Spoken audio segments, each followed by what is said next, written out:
ಪೊಲೀಸರಲ್ಲಿ ತುಂಬಾ ಮಂದಿ ಮಾನವೀಯತೆ ಹೃದಯ ಶ್ರೀಮಂತಿಕೆ ಹೊಂದಿರೋರು ಇದ್ದಾರೆ ಅನ್ನೋದು ಮತ್ತೊಮ್ಮೆ ಸಾಬೀತಾಗಿದ್ದು ಸಾಮಾಜಿಕ ಕಳಕಳಿ ಮೆರೆದ ಪೊಲೀಸ್ ಸಿಬ್ಬಂದಿಗಳಿಗೆ ಗೌರವ ಸಲ್ಲಿಸಲಾಗಿದೆ. ಮಂಗಳೂರು ಉತ್ತರ ಠಾಣಾ ಸಿಬ್ಬಂದಿಗಳಾದ ಶಂಕರ್ ಹಾಗೂ ಸತೀಶ್ ಎಂಬುವರನ್ನ ಮಂಗಳೂರು ನಗರ ಪೊಲೀಸ್ ಆಯುಕ್ತ ಎನ್ ಶಶಿಕುಮಾರ್ ಗೌರವಿಸಿದ್ದಾರೆ. ನಗರದ ಪಿವಿಎಸ್ ಜಂಕ್ಷನ್ ರಸ್ತೆಯೊಂದರಲ್ಲಿ ಸುರಿಯಲ್ಪಟ್ಟಿದ್ದ ಎಂಜಿನ್ ಆಯಿಲ್ ತೆರವುಗೊಳಿಸಿ ರಸ್ತೆ ಶುಚಿಗೊಳಿಸಿ ಹಲವು ಅಪಘಾತದಂತಹ ಸಂಭಾವ್ಯ ಘಟನೆಗಳನ್ನು ಈ ಸಿಬ್ಬಂದಿಗಳು ತಪ್ಪಿಸಿದ್ರು.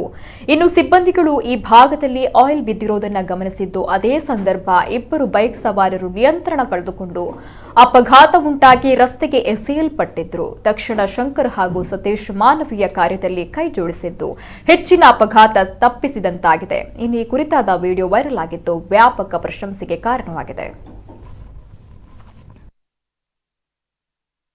ಇವರು ಶಂಕರ್ ಮತ್ತೆ ಸತೀಶ್ ಅಂತ ನಮ್ಮ ಮಂಗಳೂರು ಸಿಟಿ ಪೊಲೀಸ್ ಅಲ್ಲಿ ನಾರ್ತ್ ಪೊಲೀಸ್ ಸ್ಟೇಷನ್ ಅಲ್ಲಿ ಕಾನ್ಸ್ಟೇಬಲ್ ಮತ್ತೆ ಹೆಡ್ ಕಾನ್ಸ್ಟೇಬಲ್ ಕೆಲಸ ಮಾಡ್ತಾರೆ.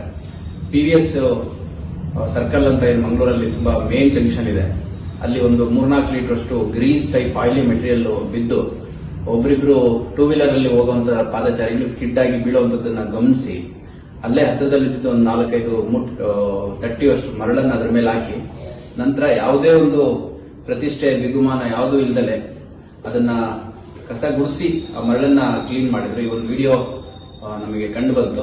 ನಿಜವಾಗ್ಲೂ ಯೂನಿಫಾರ್ಮ್ ಅಲ್ಲಿ ಇದ್ರೆ ಆಟಿಟ್ಯೂಡ್ ತೋರಿಸುವಂತವ್ರು ಮತ್ತೆ ಅಹಂಕಾರ ತೋರಿಸುವಂತವ್ರನ್ನ ದರ್ಪ ತೋರಿಸುವಂತವ್ರು ನೋಡಿದೀವಿ. ಆದ್ರೆ ಸಾರ್ವಜನಿಕ ಹಿತಾಸಕ್ತಿಯಲ್ಲಿ ತಾವು ಯೂನಿಫಾರ್ಮ್ ಅಲ್ಲಿ ಇದ್ದೀವಿ ಅನ್ನೋದು ಕೂಡ ಮರೆತು ಅಲ್ಲಿ ಒಂದು ಸಣ್ಣ ಸೇವೆಯನ್ನ ಮಾಡಿದ್ದಾರೆ. ಇವರ ಕೆಲಸ ನಿಜವಾಗ್ಲೂ ಅಪ್ರಿಶಿಯೇಟ್ ಮಾಡುವಂತದ್ದು ಅಂತ ನನ್ನ ವೈಯಕ್ತಿಕ ಅಭಿಪ್ರಾಯ. ಯೂನಿಫಾರ್ಮ್ ಅಲ್ಲಿ ಯಾಕೆ ಮಾಡಬೇಕಿತ್ತು ಅನ್ನುವಂಥದ್ದು ನನಗೂ ಒಂದು ಆಲೋಚನೆ ಬಂತು. ಆದ್ರೆ ಅವತ್ತು ಆ ಸ್ಥಳದಲ್ಲಿ ಅವರು ನಾನು ಯೂನಿಫಾರ್ಮ್ ಹಾಕೊಂಡಿದ್ದೀನಿ, ನಾನು ಪೊಲೀಸ್ ಅನ್ನೋದೆಲ್ಲ ಮರೆತು ಇಲ್ಲಿ ಒಬ್ಬರೊಬ್ಬರ ಬೀಳುವಂತವ್ರು ಸೇವಾದ್ರೆ ಸಾಕು ಅನ್ನೋ ಒಂದು ಸೇವಾ ಮನೋಭಾವದಿಂದ ಮಾಡಿದ್ದಾರೆ ಅನ್ನೋದು ನನ್ನ ಅಭಿಪ್ರಾಯ. ಇಂಥ ಹೆಮ್ಮೆಯ ಸಿಬ್ಬಂದಿಗಳು ನಮ್ಮಲ್ಲಿದ್ದಾರೆ ಅನ್ನೋದು ತುಂಬಾ ಖುಷಿ ವಿಚಾರ.